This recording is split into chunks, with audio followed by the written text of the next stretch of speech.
Last week on the Poisonrana Patreon, we were joined by Michael Hamflett from What Culture Wrestling to talk all about SummerSlam 1994 in a brand new episode of Reviews from the Six. Brian Harris, who was fake Undertaker, was the best man of Mark Calloway at the wedding, and then had an affair with his wife.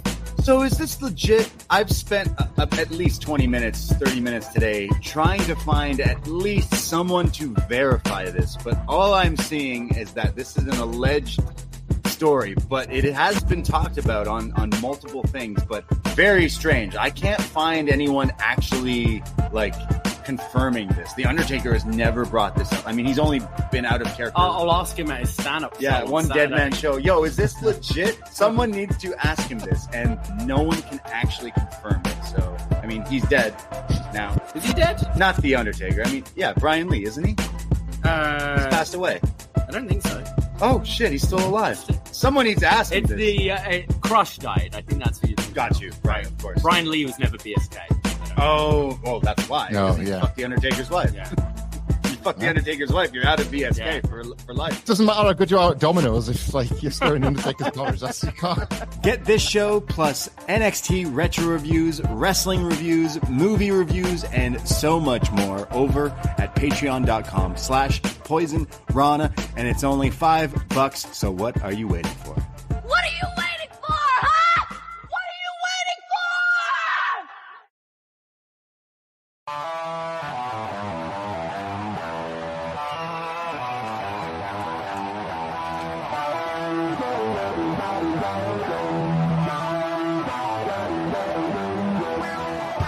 First time in a long time, but back like I never left. Taking each day as it comes, you know me, I don't read ahead. Watch me burn down everything, BDE on the TV set. When I'm in control on the road, you can never really know what's up next.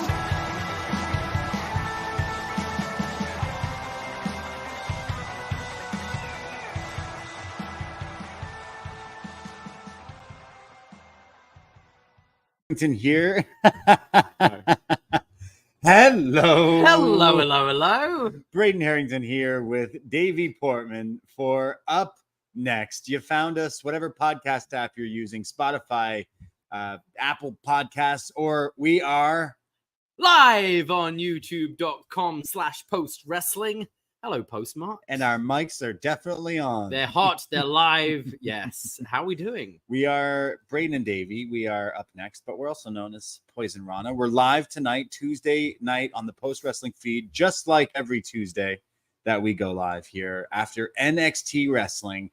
And then we chat about it. You know why? Because we are your NXT friends. Friends. And we're all friends. And for the next little while, maybe we'll help you escape like wrestling, gets us out of all the bad stuff in the world. Yeah, Like- absolutely. Like There's a lot of bad stuff going on right now. losing the Olympics because of your dick. Yeah. That is on the not on the worst end of things happening in the world right now. But yeah, losing the Olympics because of your big dog. BDE. Yeah, isn't the way to go. But What a legend. Give him the gold. yeah, I think. I saw the video. I mean, sure, he's going to find work and sponsorships in other areas, I would think. Yes, right hopefully. now. Yeah. Like, it's a great Blue Chew commercial, isn't it? We're Blue not Chew. sponsored by Blue Chew yet. No, we should be. We should be. Yeah. But that guy, I mean, not that he needs it. Maybe he had it. That's what stopped him. Yeah. Or the He had the wrong type of performance-enhancing drugs. yeah, maybe. They don't test for that. Mm. You know, everyone in the Olympics, they be fucking on those cardboard beds. Yeah. They be going all out. So, bless the Olympics. Have you been watching much of the Olympics? I watched through social media. Yeah. And I think that's enough. It's at a good distance to watch the best and the worst. Mhm. Like that guy pole jumping. Yeah. Literally pole jumping. I'm trying to think of what else. I saw the shooters, the gangster looking shooters. Yeah. I've been having it on at work, so I've seen a bunch of Yeah. that. I've seen a bunch of the gymnastics, which is just crazy, like the stuff these people Yeah. are doing. Definitely team Obviously, up. like Simone Biles, Yeah, just like USA. sweeping and Killing it. What about I saw archery, sword fighting, Mhm. fencing, beach volleyball. Greatest sport. Beach volleyball's known great. to man. Yeah, it looks fun. Yeah. Yeah, it looks like a good Yeah, old time. it's Snoop a Dogg good time. dancing with horses. Absolutely, yeah. You got everything you kind of really. You had Celine in the opening, and you're gonna have Tom Cruise doing a crazy jump. You hear about this? No. To be the next Olympics are in California, LA or something. So to send it off, Tom Cruise is jumping off. Jumping from space. He's jumping. I hope that would be sick. Yeah. If he did it.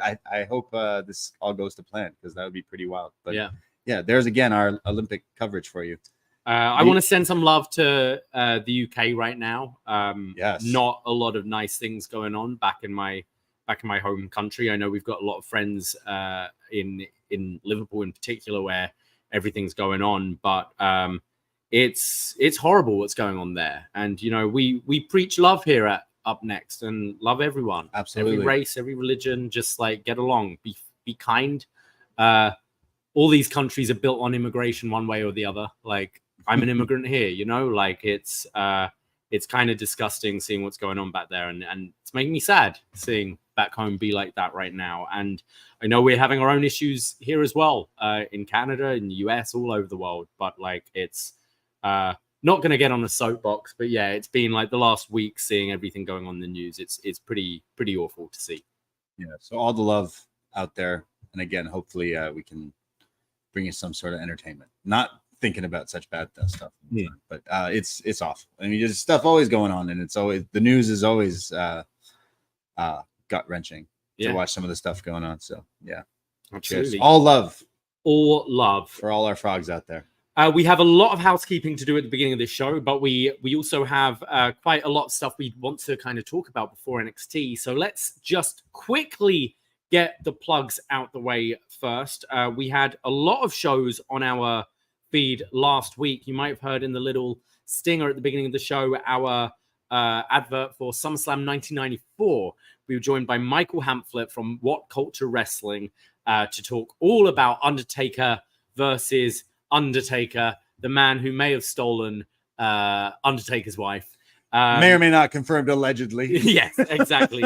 We go all into that. We go into Diesel versus Razor for the Intercontinental Championship. We go into the cage match, a 5-star match between Owen and Brett, and what we think, whether we agree with Dave with that being 5 stars or not. And then what else did we have? Jeff Jarrett and Mabel, was that in that? Or yeah, Viscera, Big Daddy V. Yeah, a really fun show. OG rap versus crap, essentially, or exactly. rap is crap. Sorry, but really enjoyed being joined with Hamflett for that show. Oh man, Hamflett was awesome, and I definitely know his stuff from What Culture, so it was an honor for him to join us and chat. But hearing him say it was kind of an honor for him to chat with us, just like warmed our hearts. So and that was just a fun review, chatting about a classic SummerSlam, some Bret Hart, some Undertaker, Leslie Nielsen, the Naked Gun, absolutely, which it all ties back around. So 30 years ago, SummerSlam '94, and it was such a fun review. So I can't wait to do more shows with him on the line. And that's available on patreon.com/Poisonrana. This week on the Patreon, we'll be hosting a new episode of Was Next, where we'll be looking at WWE NXT from April the 10th, 2014. Which actually features a forgotten match before the big one, Sasha Banks versus Bayley. Yeah, for any real diehard NXT fans, a show we also have on our Patreon Was Next. We started NXT from the very beginning, and we're currently in April of 2014. So we've covered it all, and it's all in the back archives there of Was Next episodes. So go back and watch NXT from the start, and our podcasts are great companion pieces. And we're in April 2014. They've had their first special. They're kind of moving forward to a next one, and stars are getting definitely built up. So it's been a fun show. And again, any NXT fans, this is definitely the what do we call them? The Was Nexperts out there on our Patreon. So all the love to you guys too. So that's always a fun show. But we've been having so much fun with like the podcast, because we did the SummerSlam '94. We did a Hot Rod review. I know we're talking about the Great American Bash tonight, but we did a Great American Bash just a few months ago. We did, from 1999, a very awful WCW terrible show, which was also really fun to talk about. And with Bash in Berlin coming up, as well as All In, 2 huge events taking place in Europe, we're going to do part 2 of our best match ever matches taking place in Europe. Yeah, I remember we did the first one about a month ago, and we looked at all these different matches that you kind of went through and compiled this list of sick matches that have taken place in Europe. I guess that's the easiest way to describe it, because that's what they were. And we chatted about FTR, Aussie Open, Ospreay, Zack Sabre Jr., Ilya was in there. Shout out John Klinger, RIP. We talked about the Shield, Kane, Undertaker, and we even chatted about Johnny Saint in World of Sport. So I don't even know what this next list is, but I can imagine you put Shawn Michaels and John Cena on there. Shawn Michaels, John Cena, a lot of Gunther. We'll be getting the list up for you so you can all enjoy and get your feedback in. But yes, that will be rounding up the month. Only $5 to listen to these shows. And we have like over 500 shows in our back catalog that you can go back and enjoy. Retro movie reviews, NXT reviews, as well as our profiles. We've been doing our profiles on the Von Erichs, on Paul Heyman. And we're actually going to be starting a new profile series starting next week. And we're so nice. We're going to give you episode 1 for free. That's right. Where next week we're going to be joined by Nate Milton and Andrew Thompson to talk about title win number 1 for John Cena in our brand new series, The Champ Is Here. Yes, for the next 16 or 17 months, we will be looking once a month at John Cena's WWE World Heavyweight Title Championship victories. And every show will kind of showcase and go through the history of John Cena leading up to kind of that title. So for episode 1, it's going to be very special. We're going to chat a lot about John Cena. I think I'm going to compile some lists of stuff we need to go back and watch, including his debut, even going back to maybe a rap or two leading up to his match against JBL at WrestleMania. And because Nate and Andrew Thompson are on, I gave them a little heads up that I most definitely will be bringing up in heavy discussion the John Cena album as well. So show number 1 for The Champ Is Here starting next week. Are we going live or are we just pre-taping it or what are we doing? I think we'll discuss it. We'll work out what we're doing. But there will be a YouTube video form There as will well, be a video form. We're going to make that for free for you guys. And I can't wait to chat to those two about John Cena. And then if you're absolutely crazy, you can throw $25 our way to become one of our family members, our world champions, where you get to pick things for us to review. And it can be absolutely anything: movies, music, wrestling. As you mentioned earlier, the last one we did was Hot Rod. World champs, if you're listening, we need your picks in. What are we going to do next?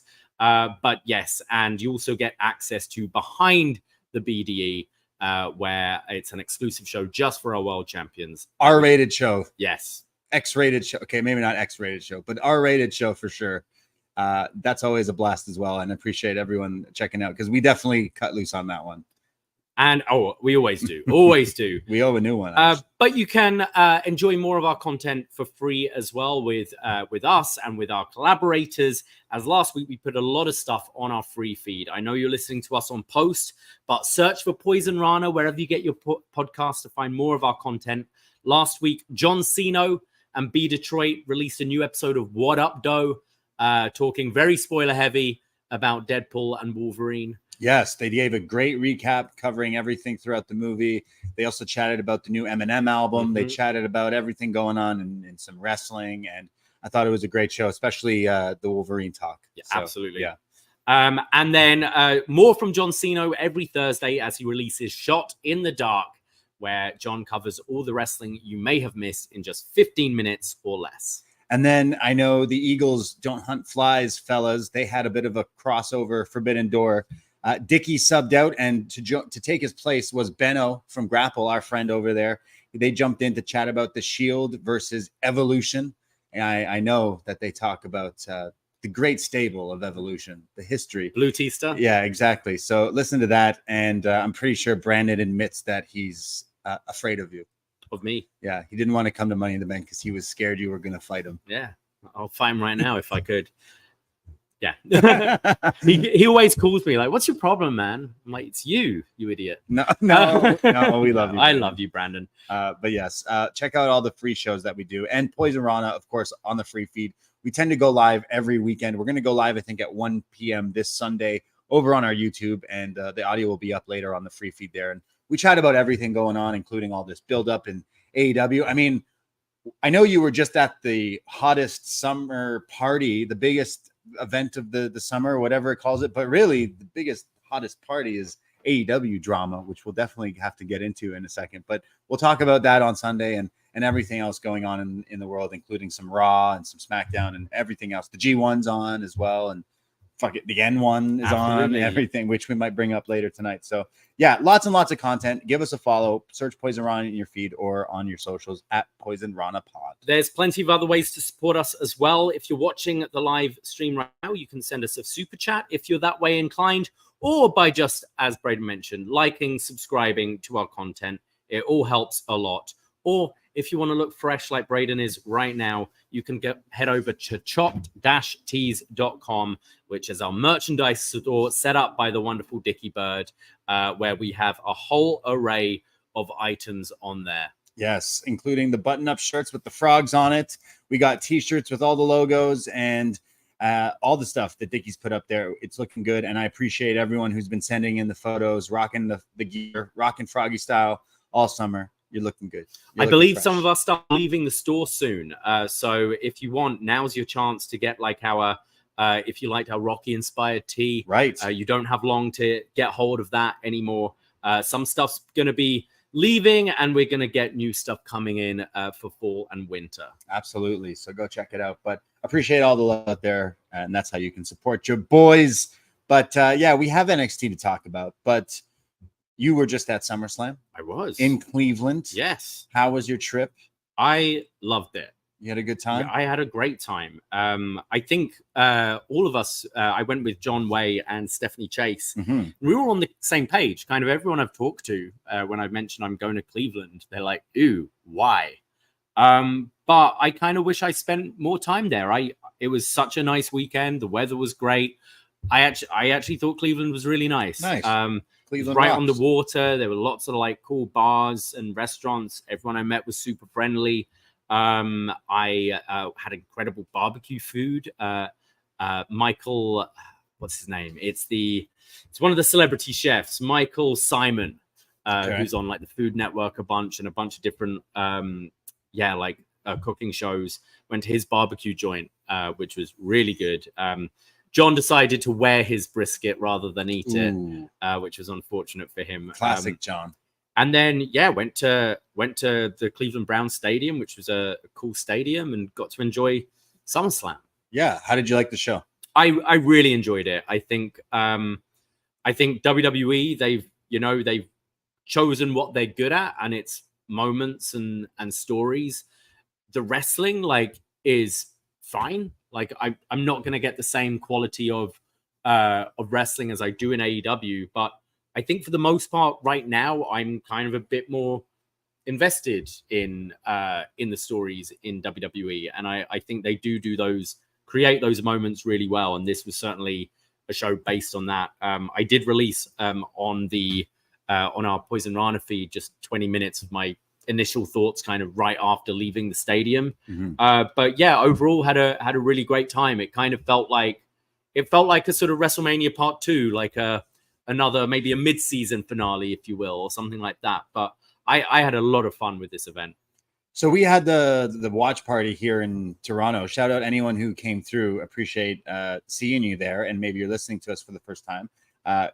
Thanks for coming, and hopefully we get to see you at another one. We're on the fence about doing an all-in one because of the time change and everything, and same with Berlin. But stay tuned, Toronto listeners, because we might be doing a hangout or something for all-in and bash in Berlin. But we had the bar rocking. Like, the bar was crazy. We were right down to the ticker, having some technical difficulties, I guess you could say, and then made everyone get in right as it was starting, and everyone was pretty much glued to the opening match. So there was like Jelly Roll performing, which I'm so jealous. You got to see Jelly Roll. He was good. I actually have not listened to any of his stuff. So jelly. I was like, oh, this dude's got a nice voice. So jelly. You got to see Jelly, and that choke slam. Jelly Bean. Yeah. Jelly Bean. Yeah. That choke slam was was great. Very jelly. He needs to team up with Action Bronson for like a formidable. He's bigger than Action Bronson. Lost a lot of weight and got kind of jacked. Oh, is that why we haven't seen him? Well, this guy, he's just giant. He's huge. The whole bar was absolutely packed. We had people trying to come in, and I was squeezing people in. So this show brought a lot of people out. It was like WrestleMania, and watching it, there was a good reaction with everyone getting involved in the stories. And I agree. I kind of reminds me of Money in the Bank, Whereas like I thought it was a good show, but the wrestling was still kind of just there. And I think for me, the match I was like most looking forward to was Drew and Punk. And I didn't necessarily get the like match I think we kind of thought we would. So I'm not saying, Punk is washed, because I sit there being like, can this guy go? Is he gassed? And then he has incredible lines like calling Seth's pants Sabu pants. For me, this felt like what should have been match 2. I don't know if maybe Punk's not like they were wary whether he's 100% yet. Right. I also think Seth isn't 100% yet. And I think maybe having him as the referee, like Seth Rollins is a big star in WWE, it's a way of getting him on the show and continuing this story where maybe he's not fit enough to work a proper match.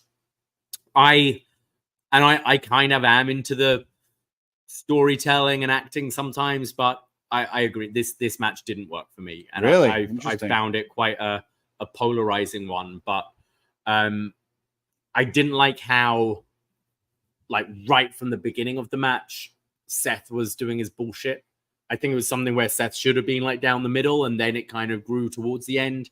It was just, it did take me out of it. I said on the show I did like right after, I kind of want to watch commentary and stuff to see if I like it more. But if this match of the feud, I think fine, adding another wrinkle to it. I think the first match, I just wanted to see them beat the shit out of each other. Yeah. Right result though, with Drew winning, I thought.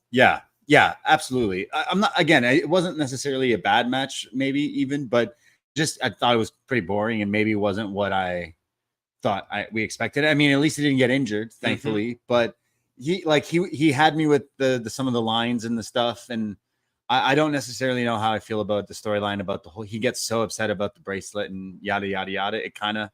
It's kind of not the most exciting pro wrestling, like comparing to like older storylines in wrestling too. Why does this guy hate him so much? Well, he stole his bracelet.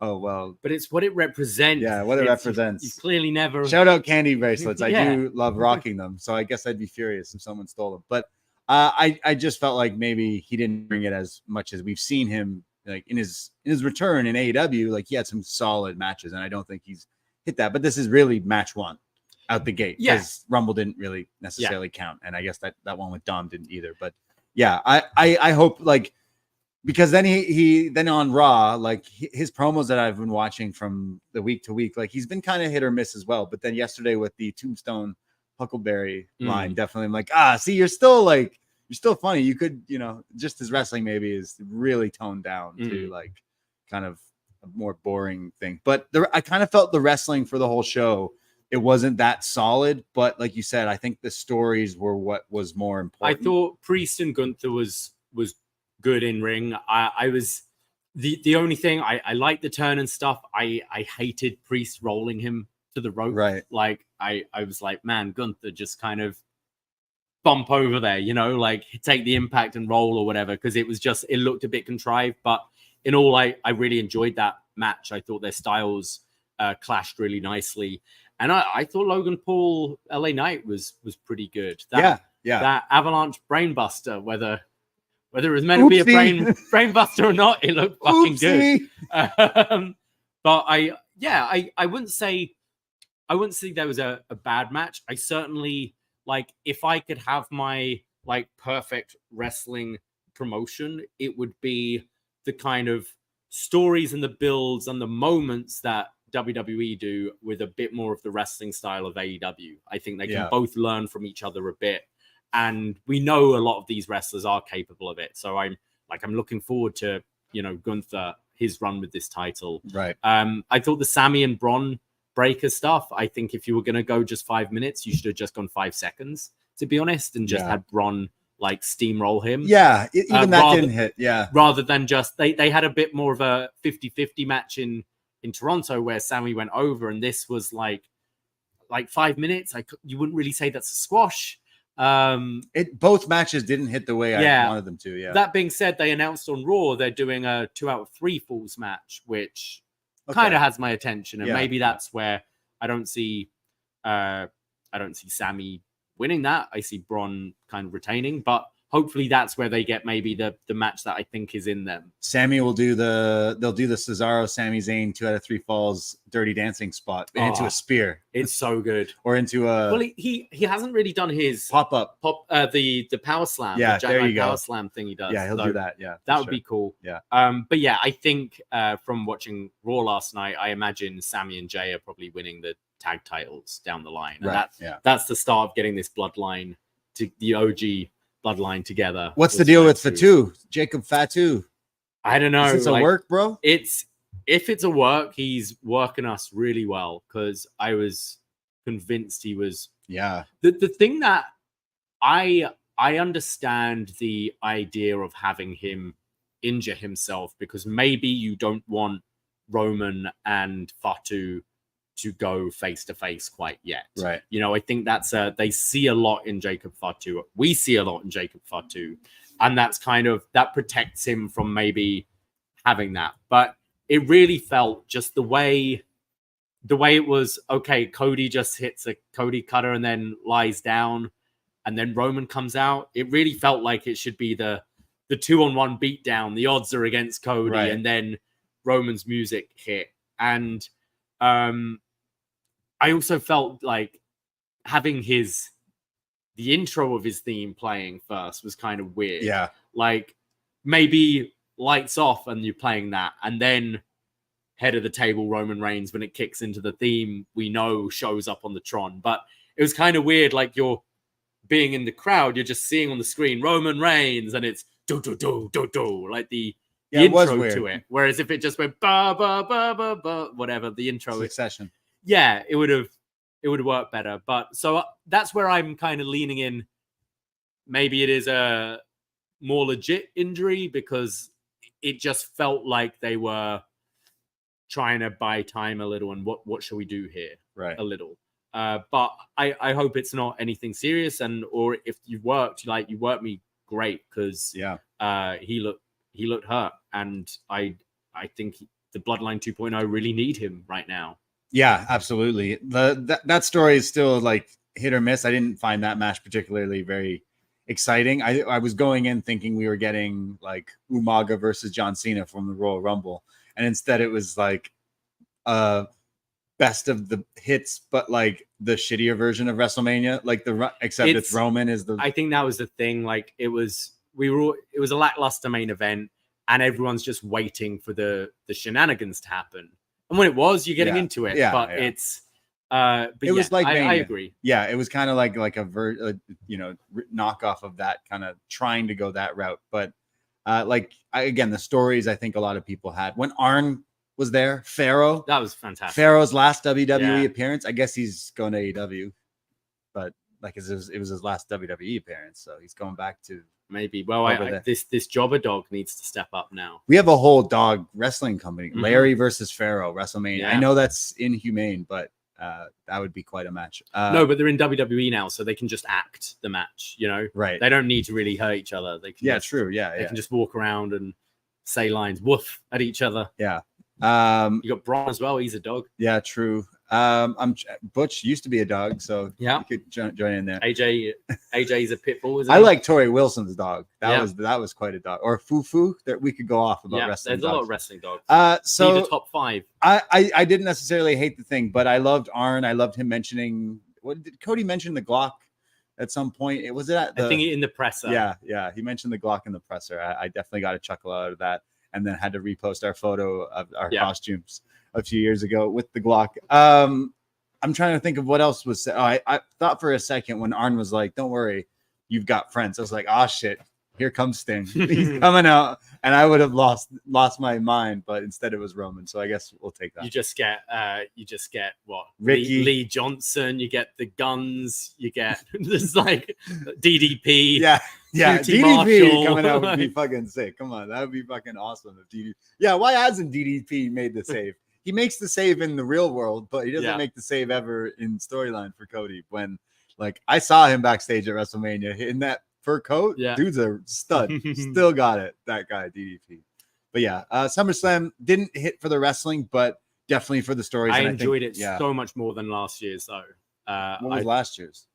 Did we go there? We went there. Oh yeah, you fell asleep in the main event. I thought this was a lot better. I'm really enjoying WWE right now, and I really enjoyed Raw last night. I thought that was an excellent edition of Raw. It kind of had that like Raw after Mania feel. Yeah. I think there was like a lot of, changing of the guard with Gunther being your world champion, Randy Orton challenging him for Berlin, which I think is an interesting one because Gunther's going to be cheered in Berlin, but Randy is a very popular babyface and, a huge star as well, who it's great that Berlin get him in a main event, but it's going to be an interesting crowd. I'm kind of down for that. I see this two ways because first I'm like, wow, you worked an angle out of something that like was legit of like the shoulder not being down, but I didn't really like their match really when they had it. I thought it didn't really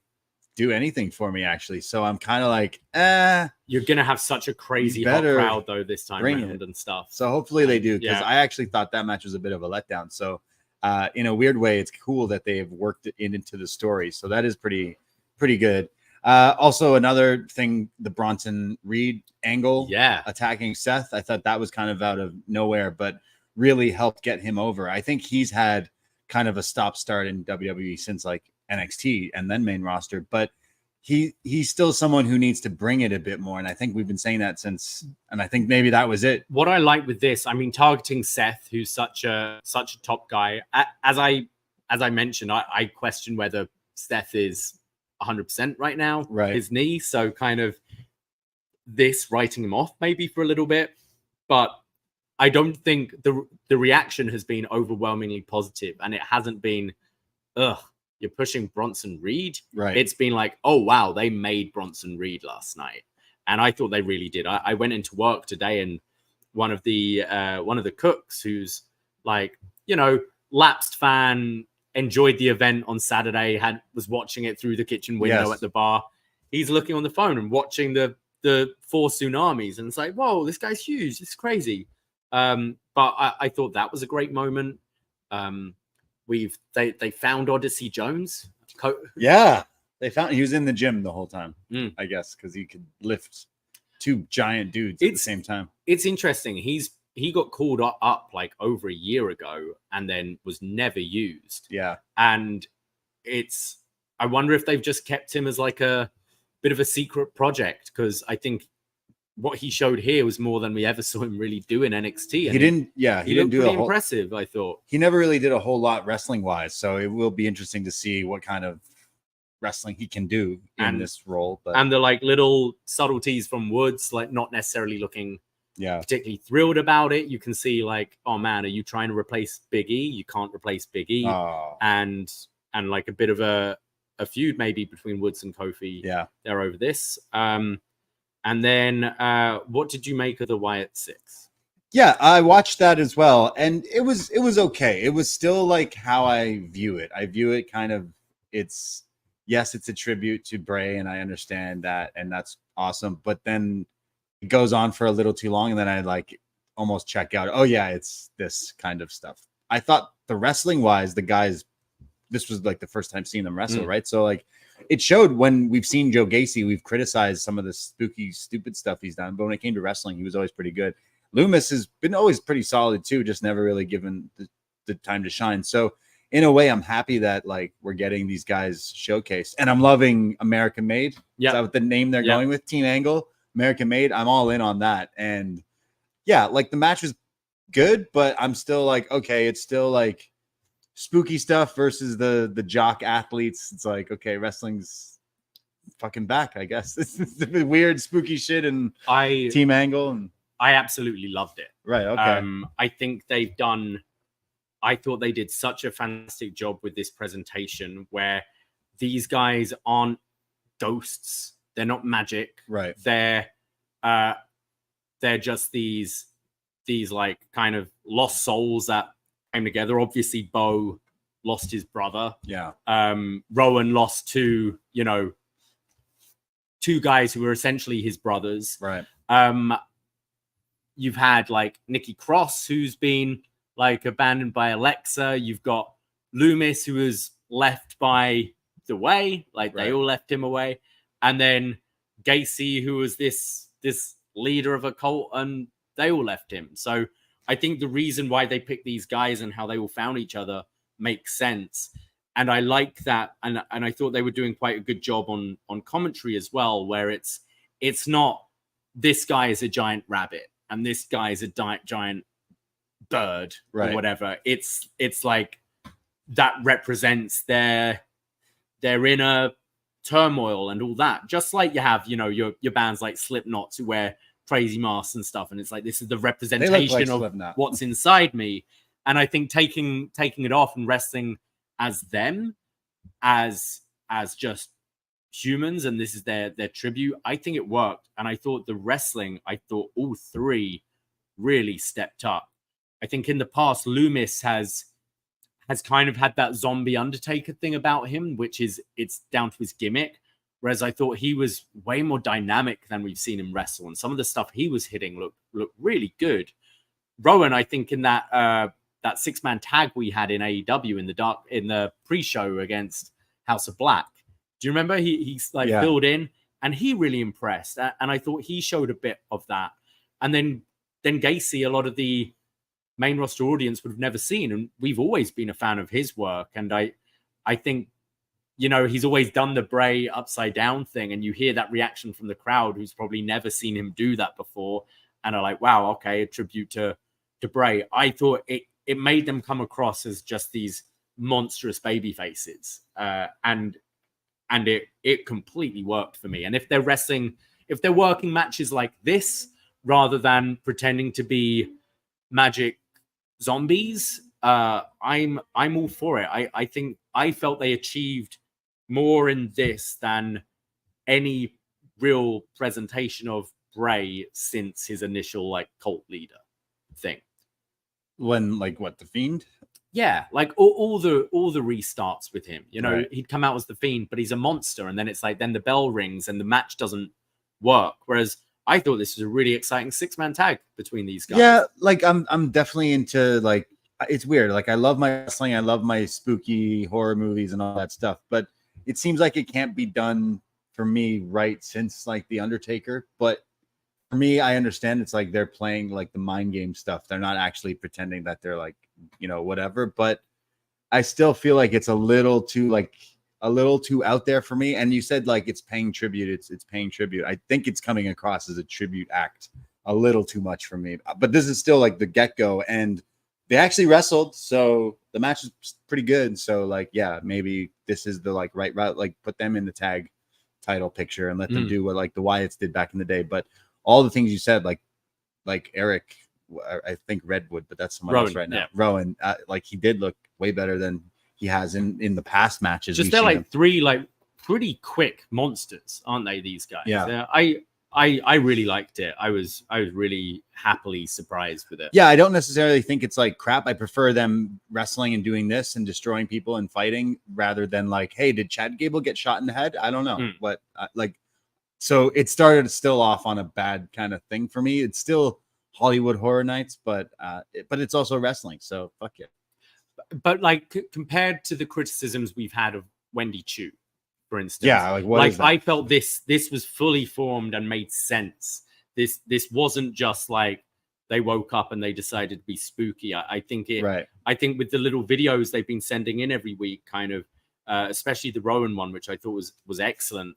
I thought they've done a really good job. And then the build up, we've just had the piano one note every time they've appeared right now, and then that finally kicking into Shatter, which I think is a great theme. Yeah.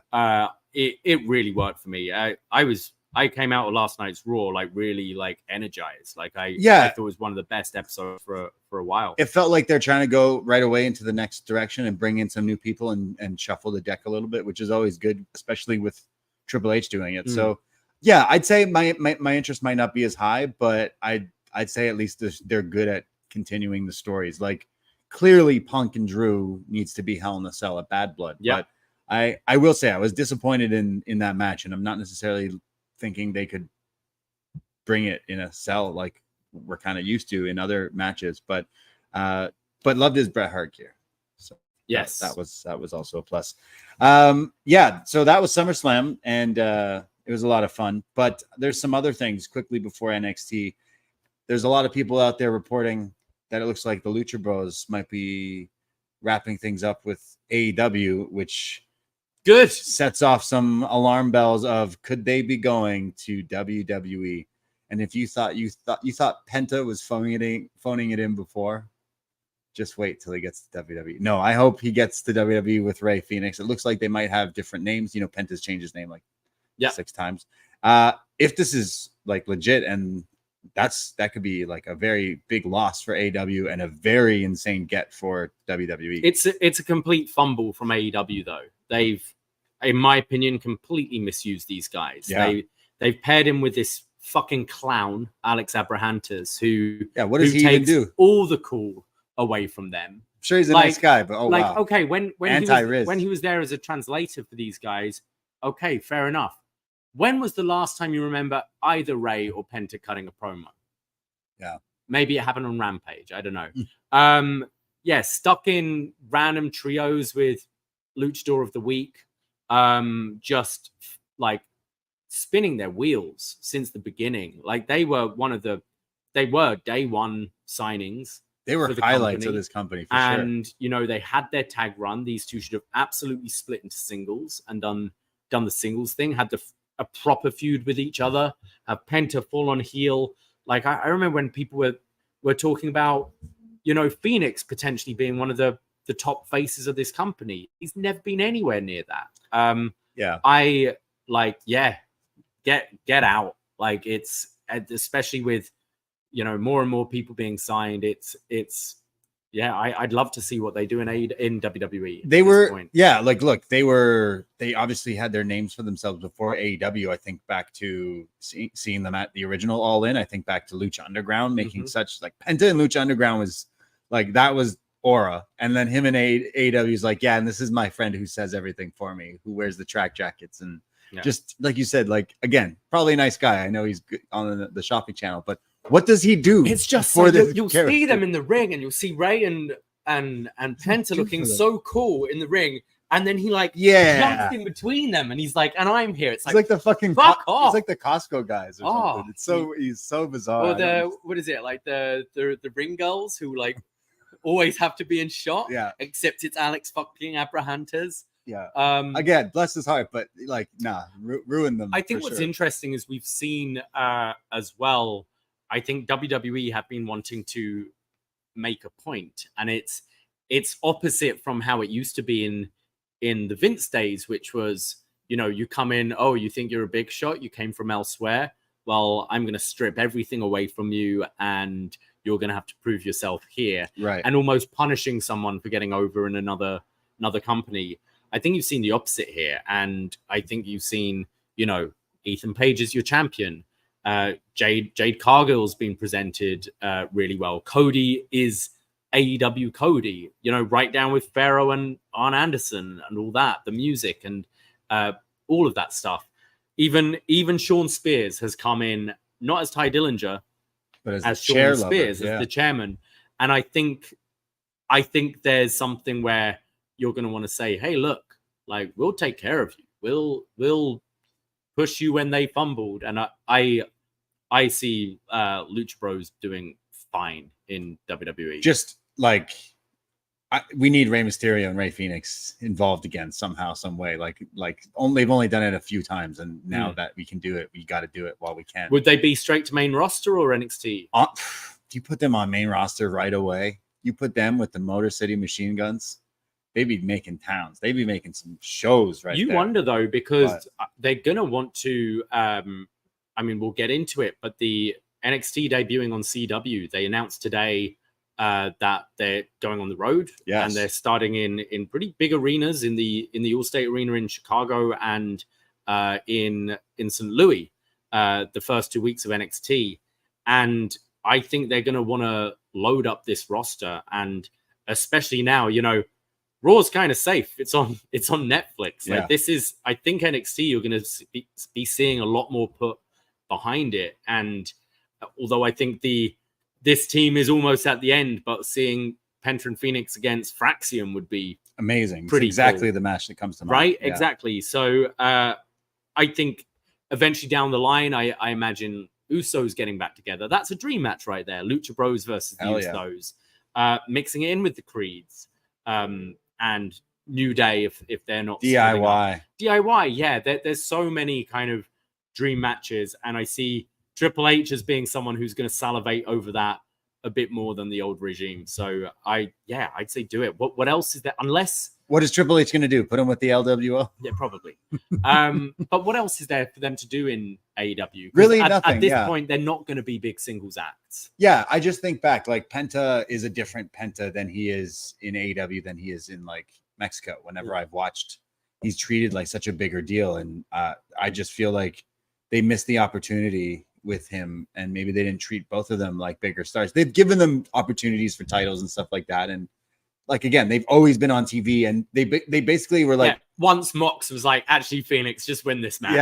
Yeah, exactly. I got my bell run. And like they've had some pretty great moments in AEW and amazing matches. I think they're two of the best wrestlers. So it's like if they go to WWE, that definitely shakes things up, because I couldn't imagine some of the dream matches. Some of these people, like I want the Lucha Bros going in, and then eventually we get like Mean Penta. No more translator, Alex Abrahantes. No, none of that. Like we need the full on. Like there's some crazy dream matchups, and WWE needs to do some shows down in Mexico, and they're gonna beat AEW to it by doing like big matches with some of the best talent. Like again, Rey Mysterio versus Penta. Fucking book that right as soon as you can, because like that needs to happen, and stuff like that is interesting. I think they're two of the greatest. So like it definitely is like, oh wow, in WWE would be pretty interesting.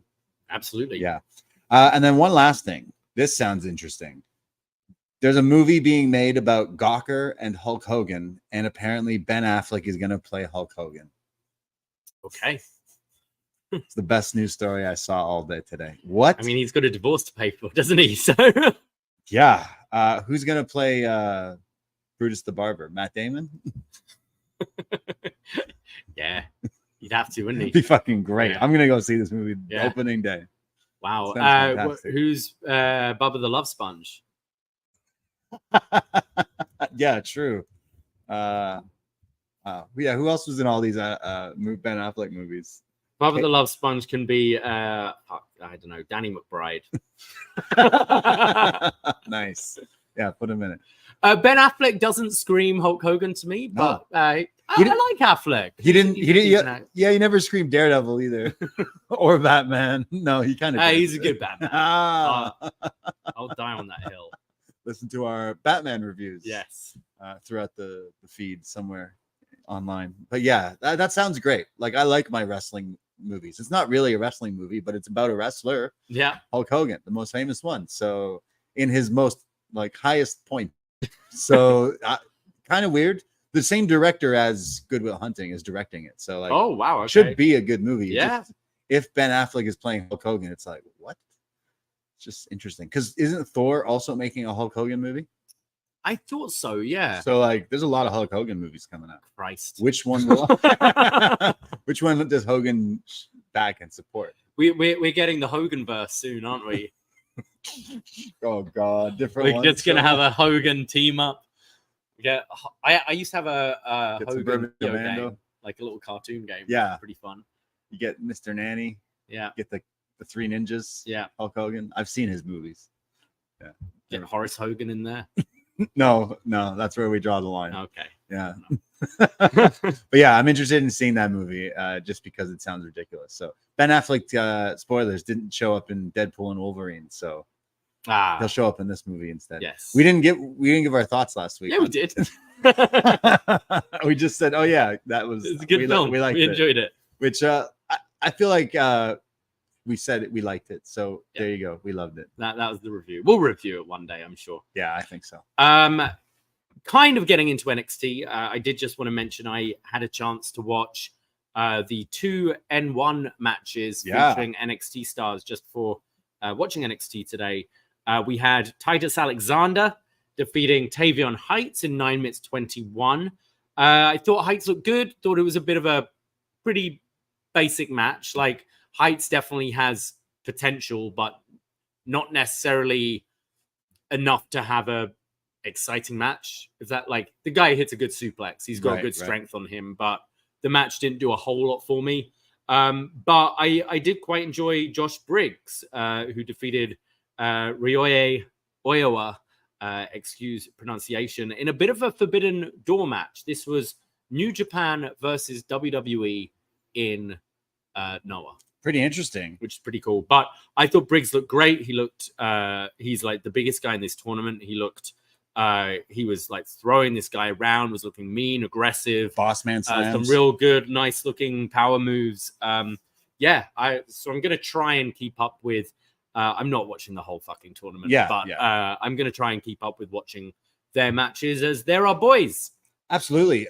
I mean, Tavion, he's newer to being on TV and kind of in our sites, but with little what we've seen, he's pretty impressive. But Briggs, we've been supporting for quite a while, and we've definitely seen him before NXT. So it's great to see them elsewhere. It's cool that WWE's doing this. It's not quite the G1, but maybe it's the N1.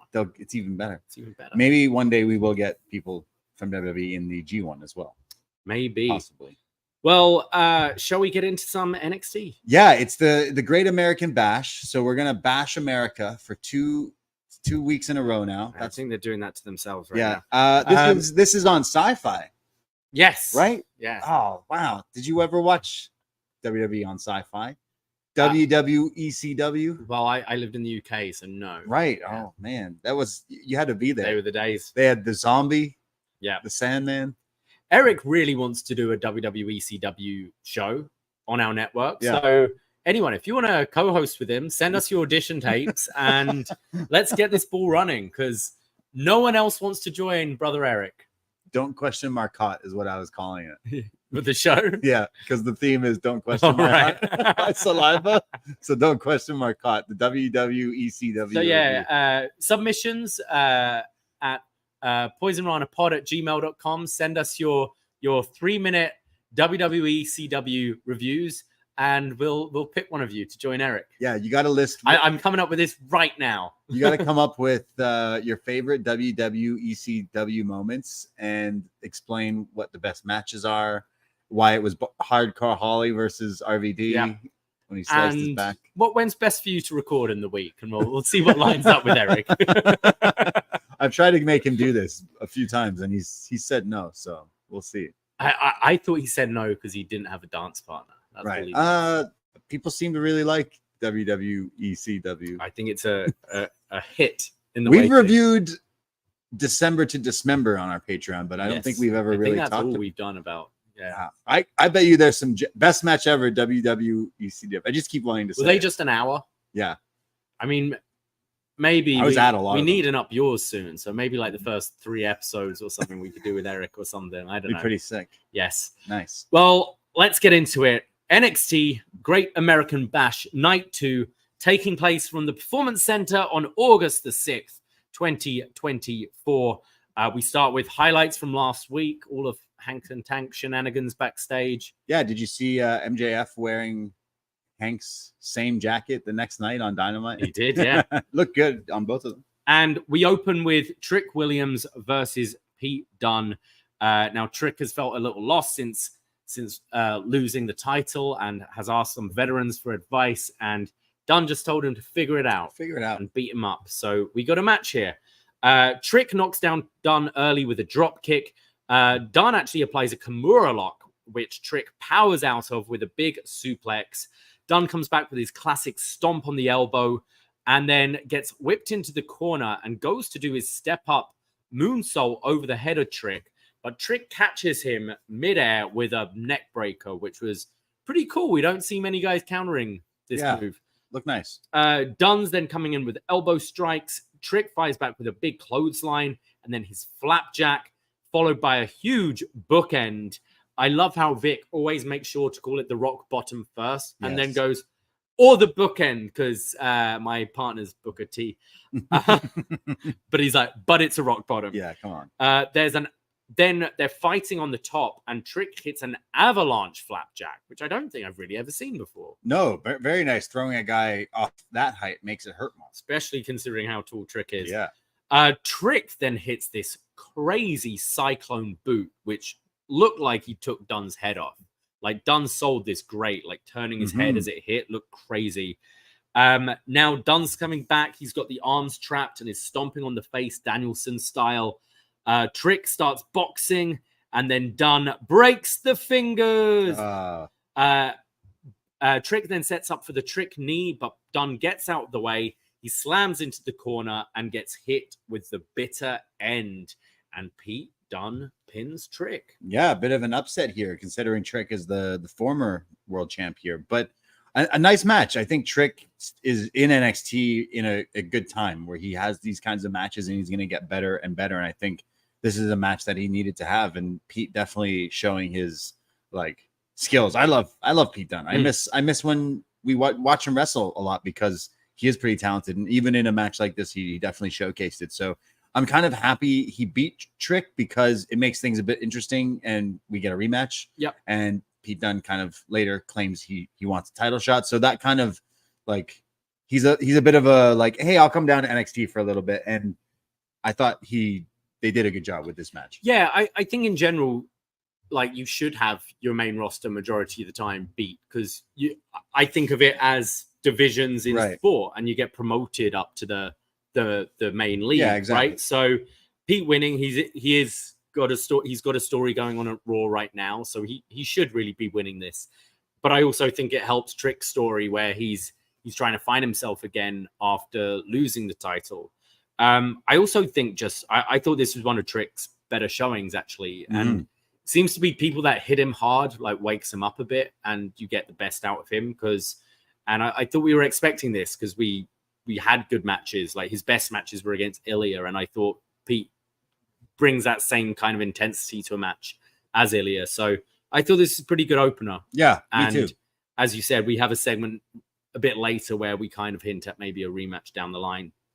We're then backstage at NXT, and there's a barbecue going on inside. Yeah, it's a cookout. Why didn't they go outside for this? Pretty dangerous to do the barbecue inside, but yeah. Yeah, can they just go to the maybe the car park's a bit too dangerous, but yeah, true. The NXT parking lot wouldn't be a good spot, but barbecuing indoors definitely like they don't.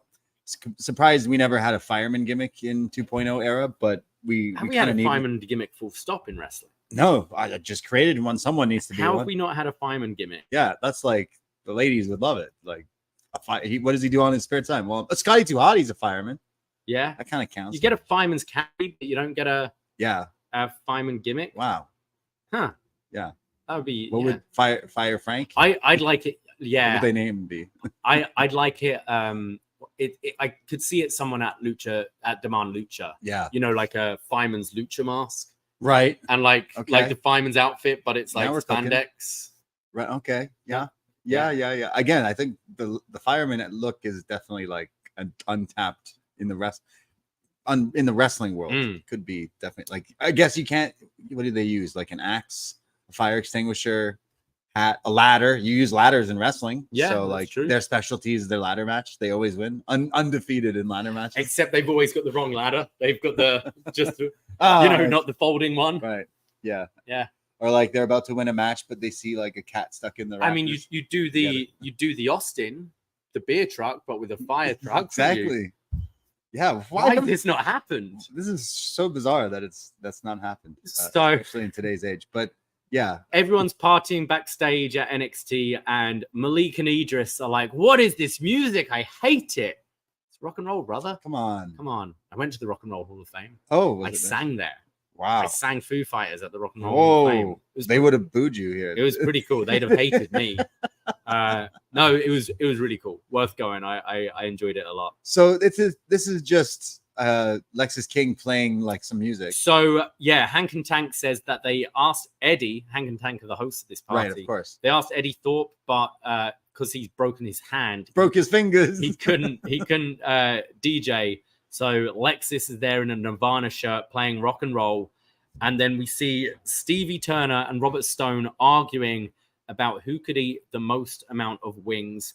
Stevie's in a bit of a Jerry Halliwell inspired Union Jack top. You know, I caught that right away. Yeah. Definitely a Ziggy Zaga. So they have an eating competition where they start eating the wings.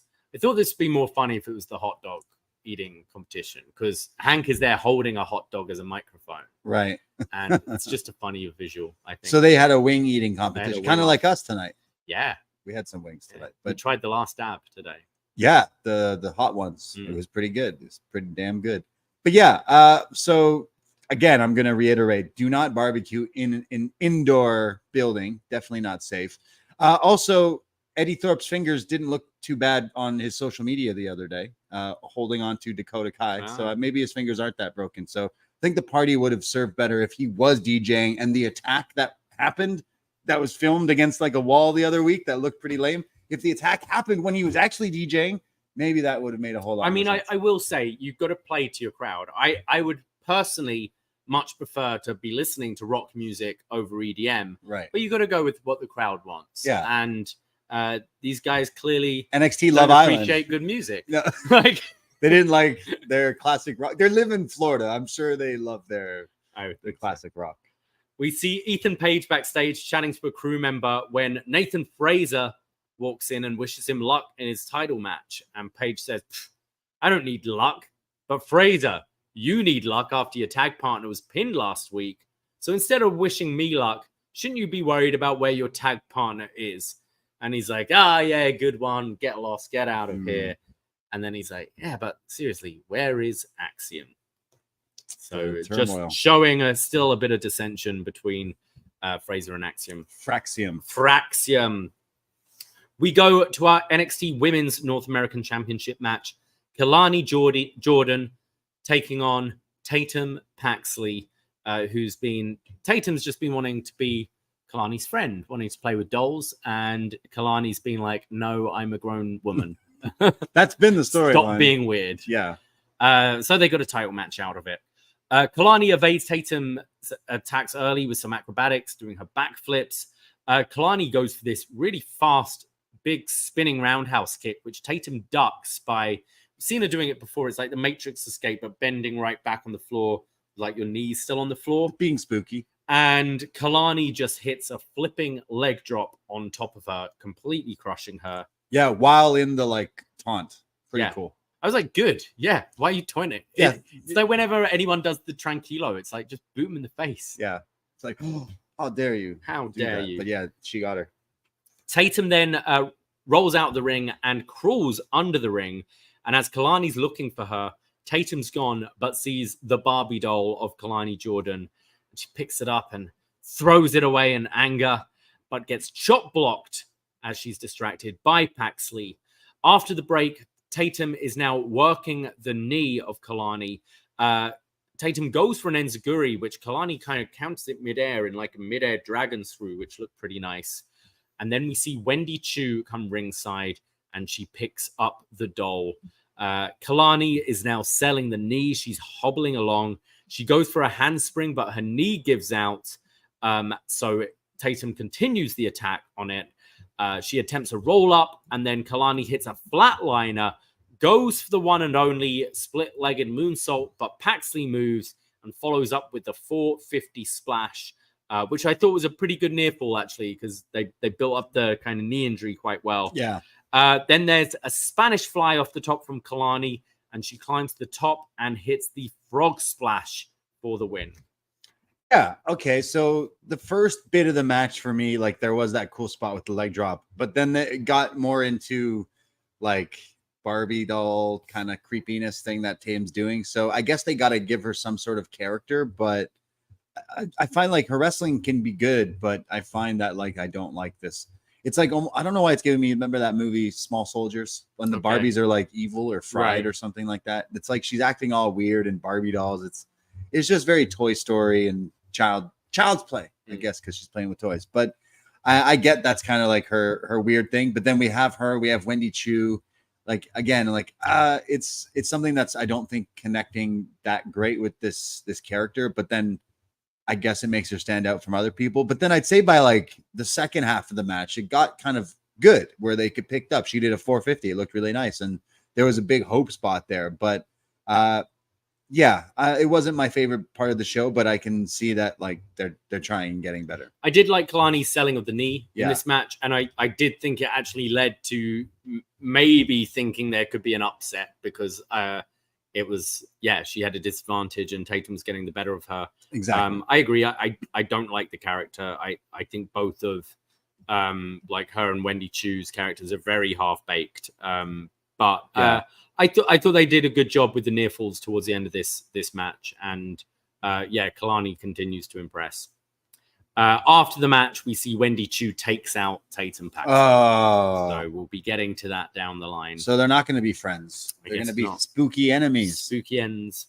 Yeah. We see the NQCC backstage, and Charlie is talking to Miles Bourne, and he's like, yo, Miles, whenever I see that Kendal girl, she's just throwing you around. What's up with that? And this is where Wren Sinclair walks in and asks, hey, where's Tavian Heights? And they go, oh, he's she goes, oh, did you do the same thing to him as you did to Damon? And they go, no. Charlie says he's in Japan in the N1. She's like, oh, in Japan. Wink, wink. Huh? He's like, is that code for? And she's like, and throwing punches and pretending to murder someone. Trunking him? And he's like, no. He's literally in Japan wrestling in a tournament right now. And then Tony D'Angelo walks in and says, hey, see, Wren has a match tonight against Kendal Gray. How about if she wins, Charlie can have a rematch for the Heritage Cup? And then Wren says, so Charlie's like, oh, okay. Well, I kind of hope she wins. And then he's like, yeah, but Wren will also be a member, an official member of the NQCC.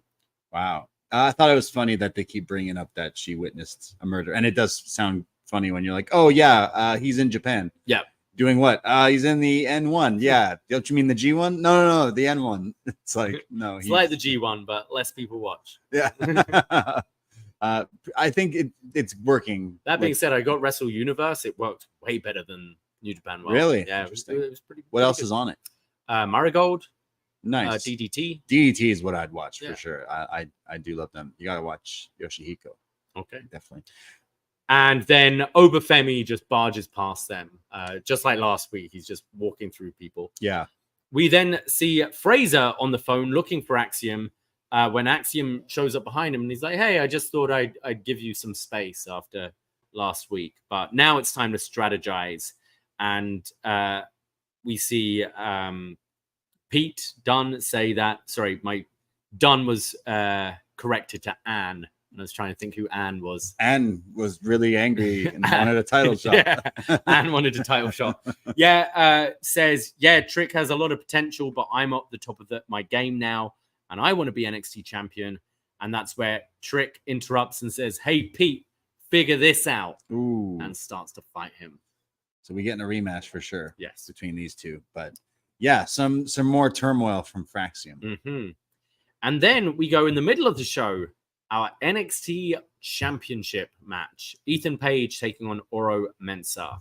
I mean, you'd at first be like, oh, really? The NXT title's like not the main event. But I think with the big like dream match, tag match, if you will, if that's slotted for the main event, also with a turn later to come, it kind of makes sense why they did that. Yes. So don't be like, oh, look, he's such a low mid-card champion. I think this is the best slot for this at this time. We get this beautiful leaping head scissors from Mensah, followed by a PK, but Page kicks out before one. There's then repeated chops, cutting Ego down in the corner. It was just all Mensah, just like we've seen him every week, just attacking this guy. There's a roll-up attempt, but Ego sits down on him. Mensah goes for a cabrada, but in mid-air eats a boot to the face from Ego, followed by a power slam. Mensah comes back with hitting a tope suicida and then hits his beautiful looking rolling capo kick in the ring, but only a 2 count. Love that move so much. He does it with such speed as well, where it looks great. Nice. There's then a springboard kick to the jaw from Mensah, a drop kick through the ropes, and now they're fighting up their way to the main stage where we have all these picnic tables set up. They must have been listening because last week they showed the picnic tables and I felt like we were robbed of getting picnic table shenanigans, and well, they delivered here. We're getting kind of playoff rules here. Commentary is saying, it's referee's discretion. It's a championship match.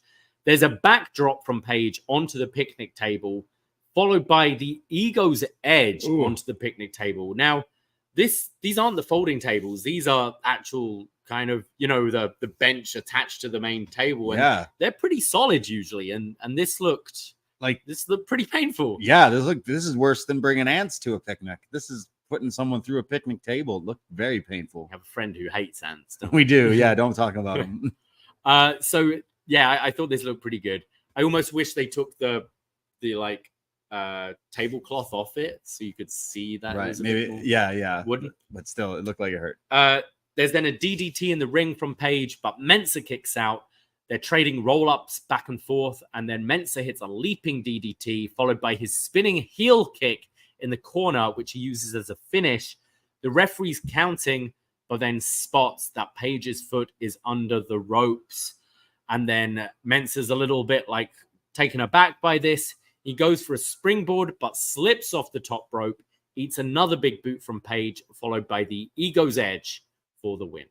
Yeah, a pretty fun match here. The storyline with Oro and Ego has been pretty fun with the 1, 2, 3. Even during the introduction here, he was like, "Don't stop counting," and goes to the ref. And is it Mike Rome? Mike Rome, who's the announcer. He's got a bit of a Bull Nakano SummerSlam 94 haircut going on here. But it was funny. This storyline has kind of got over for being a continuation of something that was with Noam Dar and everything. So I thought they did a good job with it. And I liked the allowing them to fight on the picnic tables and stuff like that to make it a bit more just in the ring. And I thought Oro brought the intensity. He's someone that has not been given a whole lot of opportunities before this, but every time he wrestles, he's pretty impressive. And I like his promo style and everything. So he's kind of like a dark horse in NXT that every time I watch him, I'm pretty entertained. So I feel like he could be a wild card down the line in WWE if they continue to give him chances like this. Cause I thought he shined. I like this. Yeah. I enjoyed this. I think it was one of Page's better showings and almost they kind of did the, Mensah slipping up somewhat protects him. I can imagine next week he's going to be kicking himself that, oh man, if I only just didn't go for that move, right, or whatever. Now he just hates picnic tables, yeah, because they costed him. I like how Booker T loves Ethan Page's theme song. Yeah, I don't know if that's a heel move or a babyface move. I still can't decide if I like the song or not. Ego. It's one of the more memorable ones, isn't it? Ego. After the match, Page is holding the title up to Mensah's face. And he gets the mic and says, "Whoever's next, Trick, Pete Dunne, it's not NXT, it's NX me." Nice. Yeah. We go backstage to the Rascalz, and Zachary Wentz says, "It's 852 days since we last held the tag titles." Wes says he never thought this day would come. And he's like, being with these two, because I've had some really dark days. One day we were tag champions, and the next I'm here by myself, figuring out things on my own. And I was fortunate enough to become North American champion. But standing here next to my two brothers is the best moment of my career. And NXT is about moments, and we will have it tonight. And then Trey says, "We're the Rascalz, but tonight it's all about MSK." Yeah. They managed to be very emotional, but still use words like blazing in the promo. But yeah, kind of a complete different route that you would. This was definitely what's not the red herring of the opposite of that. It's funny because sometimes you have in wrestling, as soon as someone's like, this guy is like a brother to me, right? You're like, oh, they're gonna turn. But the Rascalz, it's like New Day, isn't it? Where it's just you genuinely believe that these three guys just love each other. Yeah. And at this point, I didn't. The warning signals weren't going in my head like they do sometimes, where it's like, okay, exactly. They seem very genuine, together. They probably had a sesh. We go back to the barbecue where Jada Parker and Brittany Reese are checking out. I didn't get his surname. I wrote down Dion Dublin, and that's like an old football player, and it's definitely not Dion Dublin. But they're checking out this guy who's working out, where Ashanti comes in, and he's checking them both out. And Jade is basically, I don't have time for you. I'm looking to be NXT Women's Champion. And that's where Lola and Sol Ruka show up. And Lola says, I've still got my eyes on the NXT Women's Championship because I was so close to beating Roxanne. And then the douchebag, Sexy DJ Ray. Did I get that right? Is it Sexy BJ Ray? Sexy BJ Ray. We've seen this guy before. He's part of that show that was on. We didn't watch it. And I don't think many people Next did. in Line? Was it? Yeah, was like the Roku show. Yeah. And he was like an annoying guy on this show. We've seen him kind of in this situation. He's a dirtbag. He's like a sleazy douchebag guy. However, we have to, as the BDE, do we approve of the t-shirt he was sorry, not the t-shirt, the button-up shirt. It was the button-up with the matching shorts with eggplant emojis all over them. This was a fantastic. What a shirt. Why have I not got this? Yeah, in my wardrobe.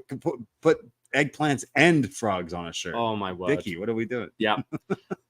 He calls them all smoke shows, and Lola doesn't take kindly to it, punches him in the gut, and power bombs him through a table. Then sets him on fire because the barbecue is still going indoors.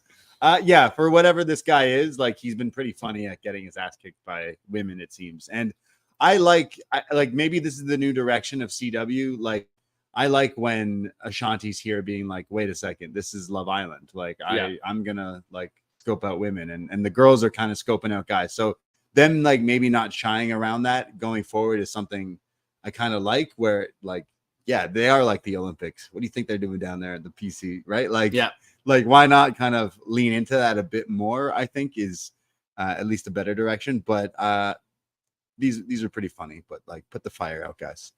We go to our Joe off. Yeah, we're about to Joe off right now. It's Joe Hendry taking on Joe Coffey, and Hendry immediately launches himself to the floor, taking out Wolfgang and Mark. Joe Coffey starts hitting some big backbreakers, and Hendry comes back with a suplex.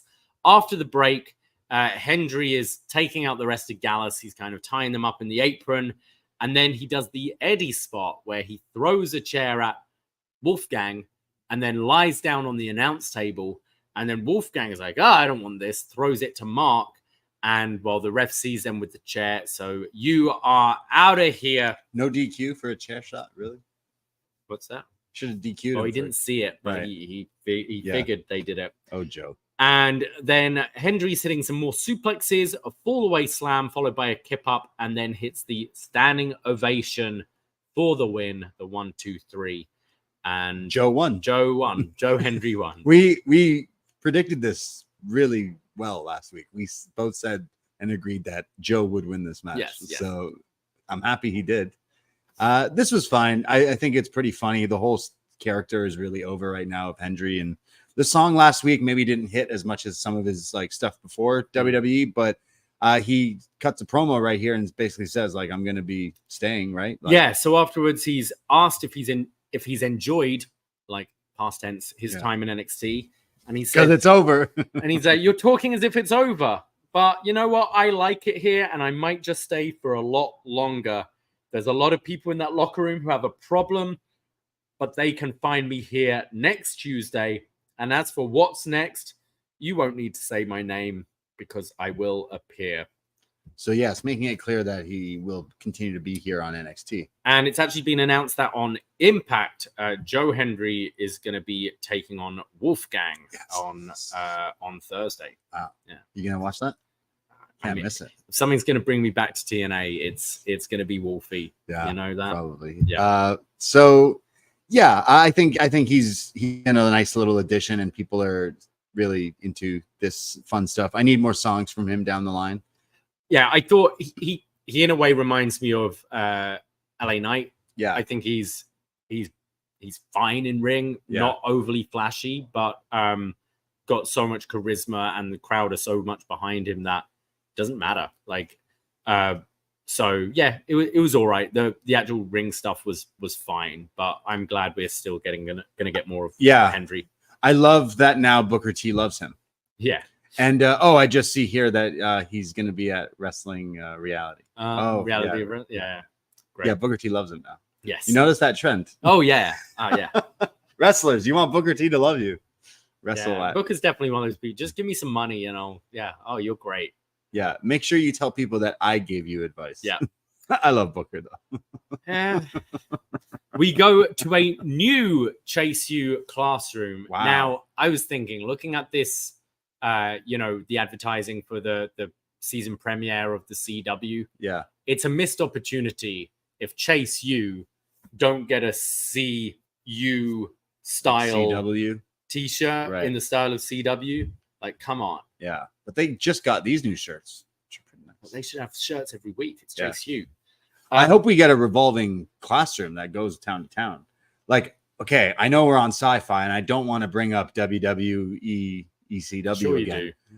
but Matt Stryker had a classroom segment on that show, Okay. so you could do a similar Mhm. thing live in the ring. So they're in a new classroom made possible by Ridge Holland. Yeah, I love that. All of a sudden, they got a nicer, bigger. Well, he's place. probably still on main roster contract money. isn't he? Absolutely. Duke and Thea are in the dumps after both losing their singles title opportunities. And Ridge says, you shouldn't be so hard on yourselves. And we can't give up hope. We've got to keep fighting. And we have to bring gold back to Chase U.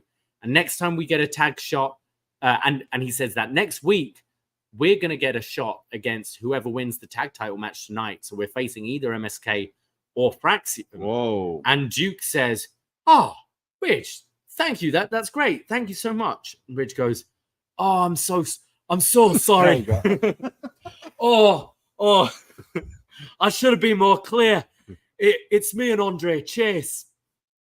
And Duke looks so upset. Oh, sad goes, face emoji. "Chase, you deserve it. You remind me. Duke, You remind me of my father." But Where's Ridge from? He's not Scottish. Where's he from? Yorkshire.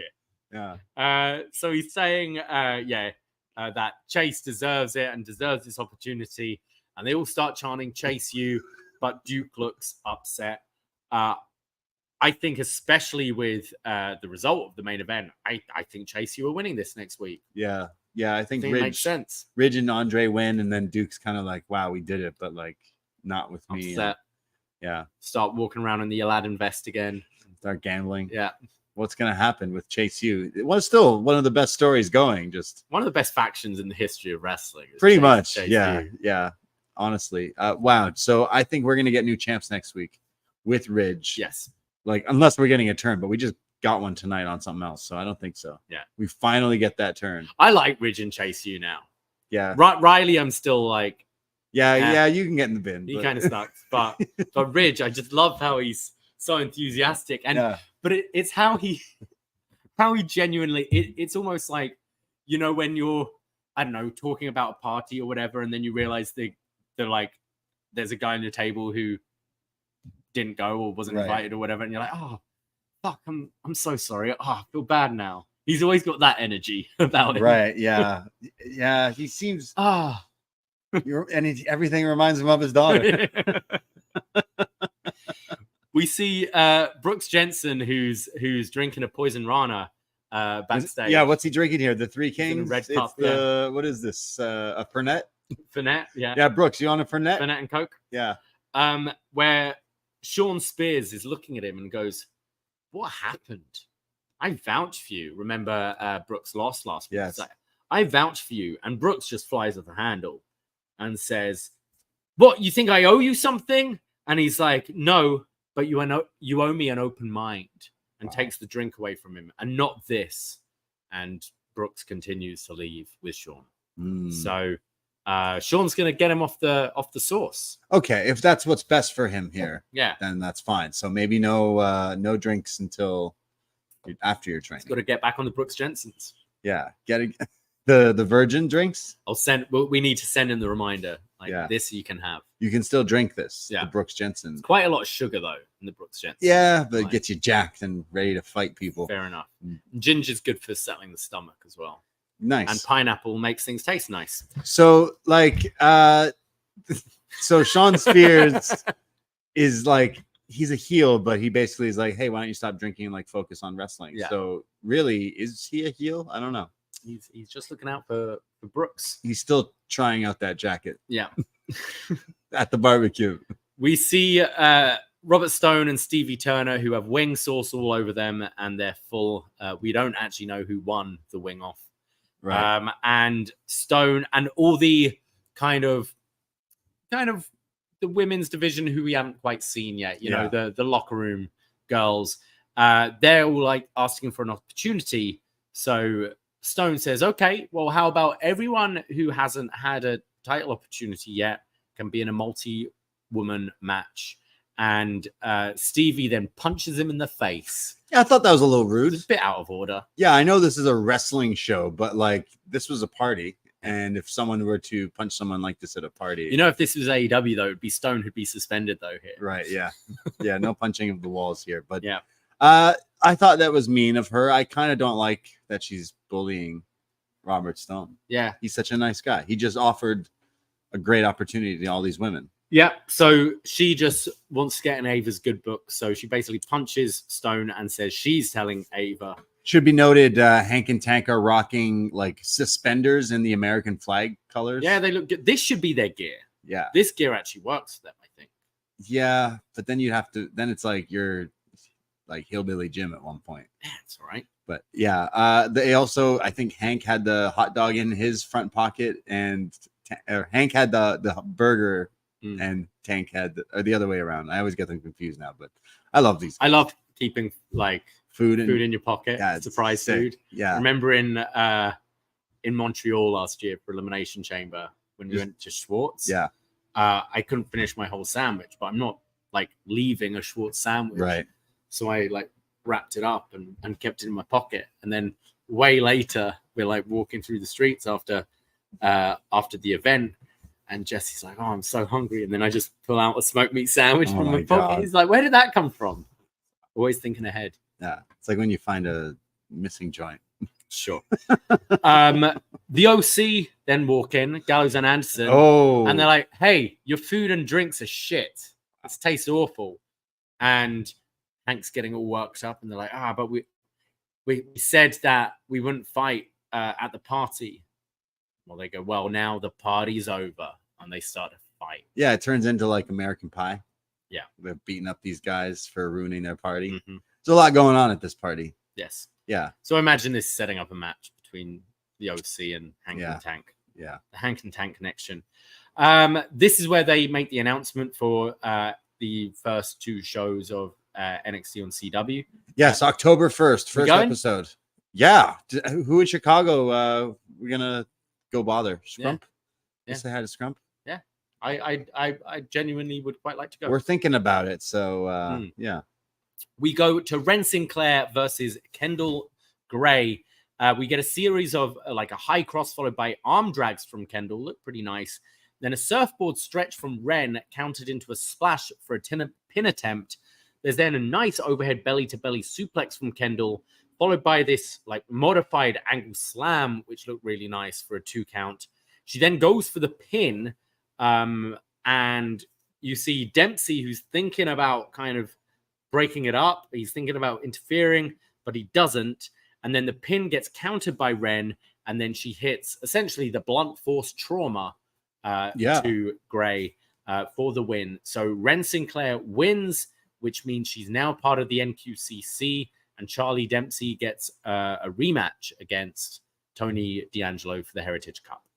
Yeah, these are two like really new younger wrestlers here in WWE, but they're showcasing like a lot of actual wrestling moves. So I gotta praise them that for trying, especially something so young and so new here. That like I'm pretty sure we've seen Wren elsewhere before. I can't recognize Kayla Gray, but like it from outside WWE. I mean, so like good on them for being new and actually like wrestling. And when Wren came in here, I think it was into NXT. I think it was like a little like, oh, who is this person? But I think they've done a good job with this story. Yep.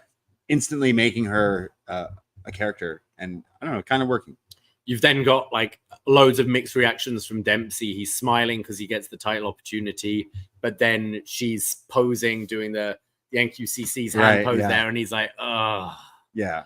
I was quite impressed with both of these in the match. I think they were going for more like a more traditional wrestling style. I think Kendall's suplexes look really nice. And whereas a lot of the women we see kind of focusing on the acrobatics, these were kind of focusing on maybe more the fundamentals, but did it really well, I thought. And hope to see these two could improve because, I was pretty impressed for a short match here. We then get another profile piece for Javon Evans. He's saying that when he was at school, he always wanted to be a wrestler, but his teachers told him to get a backup plan. And then he had his tryout. He goes, oh, man, he's going to kill me for saying this. I think he said this last week as well. Yeah.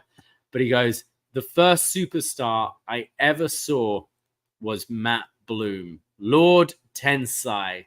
He goes, I met him when I was 9. And it shows the photo. Yep. Yeah. And he goes, and I asked him how he got all those tattoos off his face. And well, he laughed. And now he's my coach. And I can't believe I just called him Lord Tensai on TV. Wow, this guy's showing his age here. He's 20 years old. Yeah. Yeah, when I was 9, I saw Lord Tensai. Yeah. To a lot of people, his name is When I was 9, I saw Prince Albert. Which we love a good Matt Bloom shout out on NXT. This is the NXT trainer. This is like one of the main guys that have made NXT what it is for all these years. And like, if you know the history of NXT way before, they had some not so nice coaches before. And Matt Bloom seems to be the one that like not a single person ever has a bad thing to say about it. Maybe about his dancing, maybe about his piercing choices, but he seems like just a legend. So I do love every time they get to shout him out, which then just leads me to our next favorite bit of, did you know that he's probably got the most gimmicks? He's had more gimmicks than recruits in the performance center. Yeah. He could give all of his students one of his gimmicks. Oh my God. Yeah. A battle royal where they're all different. The Halloween battle royal this year is just all different. Every Alberts. Matt Bloom. Albert, A-Train, Baldo, Big Buford, Giant Bernard, Jason Albert, Lord Tensai, Matt Bloom, Prince Albert, Rusher Road, Sweet Tea, Tensai. We need a World War III battle royal, like was it 3 rings? Yeah, where it's like it's Albert's gimmicks, it's Beefcake's gimmicks, like in one ring. Jericho, yeah, all the different exactly. He's then asked, "Where do you see yourself in 10 years' time?" And he's like, 10 years. Like, I'm only 20. Like 10 years, that's like so far away. Wow. And he goes, but I do know I'm going to be doing all the growing up before your eyes. I think this guy comes across so genuine and likable. And we've said it's crazy how young he is, but you can't watch these videos and not smile, I think. They're doing they're playing to like the real wrestling fans here. Like, hey, look, this kid's really young. So most people are like, oh my God, look at this 20-year-old kid. But hey, look, he loves wrestling and he's good. So. I find it hilarious because it's always like, when I was young, I met CM Punk and all this. And then it's like, I met Tensai. Yeah. He's the real one, bro. All your Cora Jades, your Roxannes all have their MJF have their photo with CM Punk. And it's like, I met Albert in the worst gimmick of his career. At least it wasn't like the hippopotamus. That's another one. Yeah. Yeah. I thought it was a nice little moment to give the flowers to Albert. But this Javon Evans guy does come across genuine. And he's one of my favorite prospects here in WWE NXT in general. So this guy is, and he's definitely going to be a focus of NXT. He was on the speed taping or something this week. So I think they have big plans for this kid. Obafemi then is leaving the performance center and says he just had a very progressive meeting about who his next opponent is going to be. You go, oh, well, who is it? And he goes, well, I'm facing someone who is brave. And Tony D'Angelo just walks right past him and is like, yeah. That's not important. What is important is next week I'll be defending my Heritage Cup against Charlie Dempsey. So it's and then Oba stares at him. So he did what Oba did to him earlier, right? So I imagine Oba. I don't. This match is getting thrown out next week, right? Oba just eats them both. I guess. Yeah, I think so for sure. And then we go to the main event of the evening. Yes, a must-watch banner. A disclaimer of a must-watch for NXT fans. This was a dream match, if I will. Yeah, NXT Tag Team Championship Axiom versus MSK. Wes and Frazer are going at it. Just the speed of all four of these men is ridiculous. Wes does the combination in the corner, but is after the kind of basement like swinging drop kick, he's holding on until Wentz runs up and hits a Bronco Buster, and just the crowd are counting along, and then he just keeps on going, and then the ref is like, "Oh wait, come on!" It's Wes. So this is another like little nod to what's to come. Right. Wes gives him a look like, "Yo, stop." Yeah. And then Wentz is like, "Oh, sorry," and Wes is like, "Stop. What are you doing?" And it was like, "Oh, that was weird," which would come into play. So then there's this crazy conhilo from Frazer, followed by the top rope moonsault to the outside from Axiom. Yes, the Logan Paul moonsault, I believe that's what that's called. Not quite as good as Logan Paul. This was from the corner, wasn't it? Rather than this is like the Logan Paul was more of a Kenny one, wasn't it? Yes. Like the twisting. Yes. And then Wes hits this crazy snap suplex, like a really low angle snap regalplex onto the head of Axiom. Like, looked nuts. Again, going to referring to Kenny, the GOAT, the snap dragon that he does. This was like that, but like almost like a snap regalplex or a snap Tazplex or something. I don't know. It looked crazy. Great. There's then a Spanish fly from Axiom to Wentz, followed by the Phoenix Splash, but Wes breaks up the pin. Axiom then goes for a super kick, but misses and hits Frazer. There's then a super kick that goes in from Wes to Axiom, and then Wentz hits this, like, you know, the like top rope lucha arm drag, but into a cutter. They then hit the hot fire flame, the pushing, standing, shooting star, and then Axiom breaks up the pin.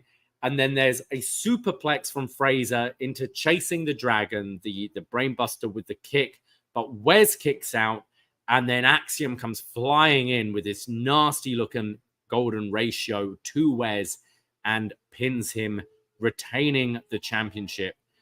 Before we get to the angle, what did you think of the match? Yeah, you said it. Like, these four were just flying all around. It definitely lived up to the hype of what we would imagine with all four of these guys going at it, with like some of the back and forth, even from the beginning, with just how fast they were running the ropes and countering and leaving so little space for like incidentals here. Like, they were just on top of their game, and some of these moves look great, leaving you wondering what's happening with the super kick, where he, like, it's Axiom who super kicks Frazer, right? So like that makes you believe that like that was a good hope spot. I love them doing Chase the Dragon.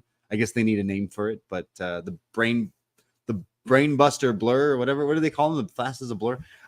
This match felt like it was just so fast, but there was so much action packed into it. So one of my favorite NXT TV matches in quite a long time. What I love with all four of these guys as well is they do the high flying flippy stuff, but all their strikes look like impactful. Right. You know, sometimes you see a guy floating around spinning and it's like, but what you actually hit, did that hurt? Yeah. Whereas all the kicks, all the suplexes, like the golden ratio, I think we've seen it hit a few times where it's just, okay, you're just running and kicking him. Yeah. This looked like he took Wes's head off. Well, it's Frazer holding him up, right? He's holding Wes there for him, so it even like sets it up as like a super finisher. And Wes is just incredible at selling. I think he makes everything just look crazy. And then the cherry on top is like some of the crazy hope spots where each other are breaking the pins up. The very last second, you see Wentz trying to break it up, but he can't quite make it. And then that's what kind of leads into the next. But yeah, fantastic match. Really great match. And I was genuinely surprised. I was positive we were getting a title change tonight. And I think with it closing the show as well, it kind of felt like we were going to get that. It was definitely a surprise. And then it led into a even bigger, shocking surprise. So we get the respect angle between the four at the end. And then Trey comes in. And Wes is just looking defeated because he was the one that took the pin. And Trey picks him up. And Wentz is just saying, look, it's not going to take 2 years. We're going to get these back. And then Trey is just sobbing. Yeah. Like, emotional. He's so emotional. And then Wes super kicks Trey and low blows Wentz. He's yelling at Wentz, you left me alone. You left me alone. And he starts to beat him up.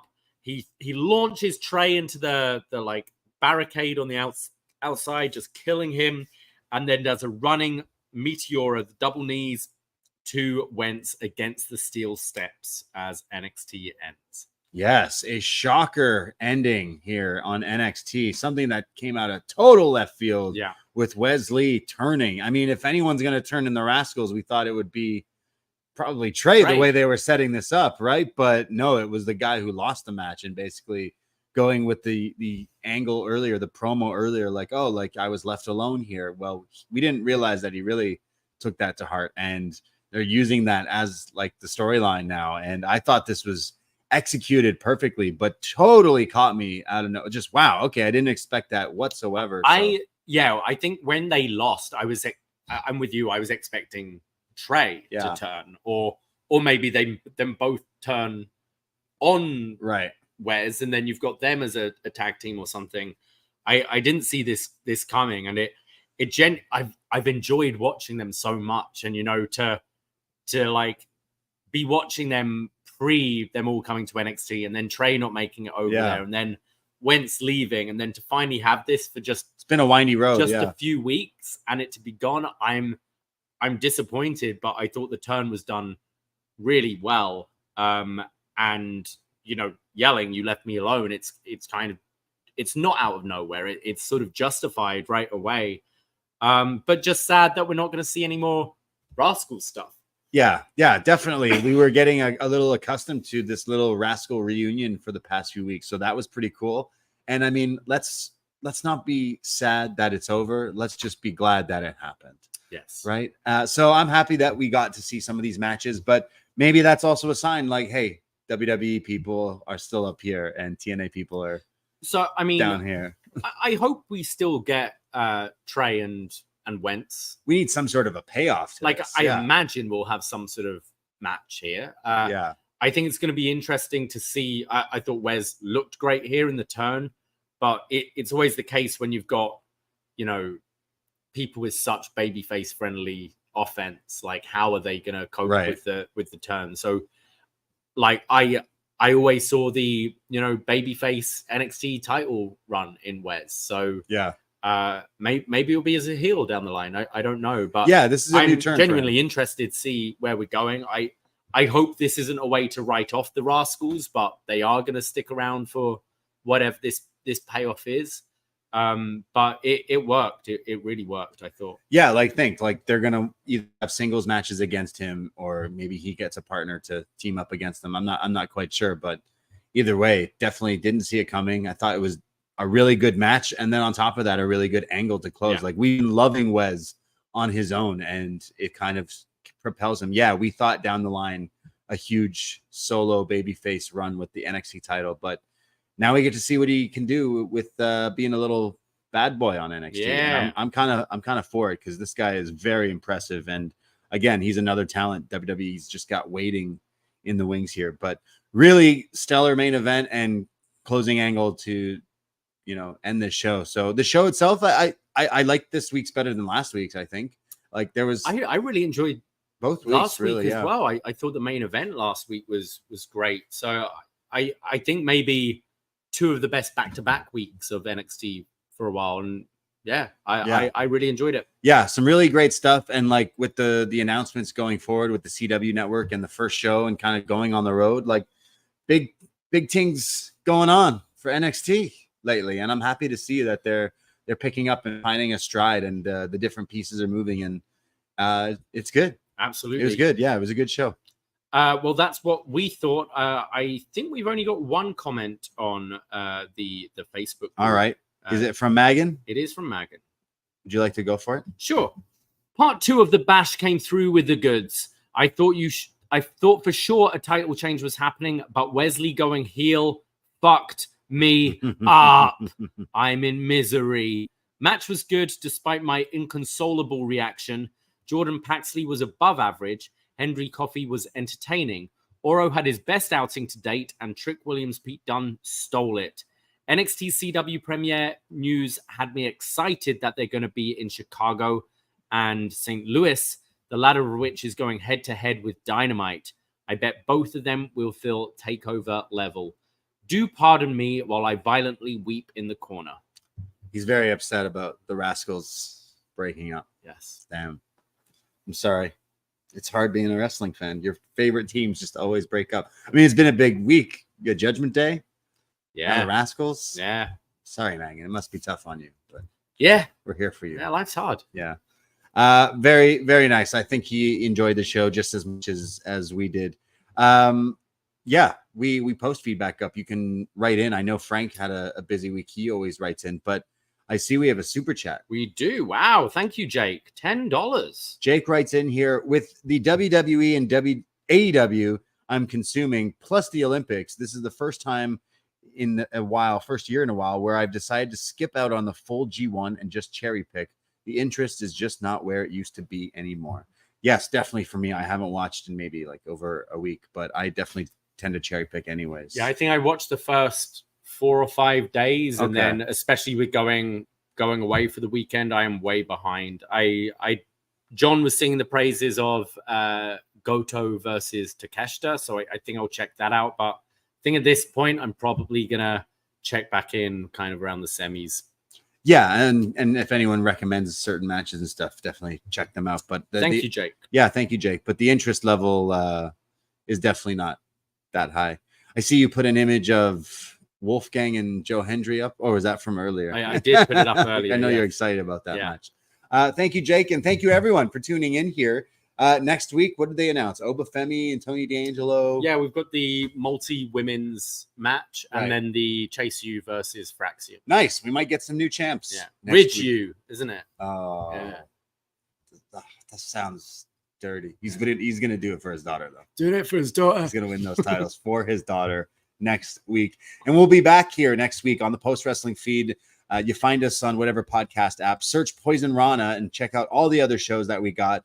Again, follow the socials at Poison Rana Pod on Instagram and Twitter. And check out our Patreon. It's only $5 and you get so many podcasts, movie reviews, wrestling reviews, so much more, including our SummerSlam 94 review, our Hot Rod review, our Was Next episodes, and everything else up there. Patreon.com/Poison Rana. And we'll be live on Sunday to chat about everything else going on in the world of wrestling. Every day, there's something going on. Always so much. Yeah, never, ever stops. So appreciate everyone out there listening and supporting. We can't do it without you. And you can go follow me, Braden Herrington, Twitter, Instagram, at the Brady. And you can find me at Davie Portman. That's it. That's all. Take care. Goodbye. Be safe. Go Team Canada. And I'm about to make a name for myself here. Ahoy!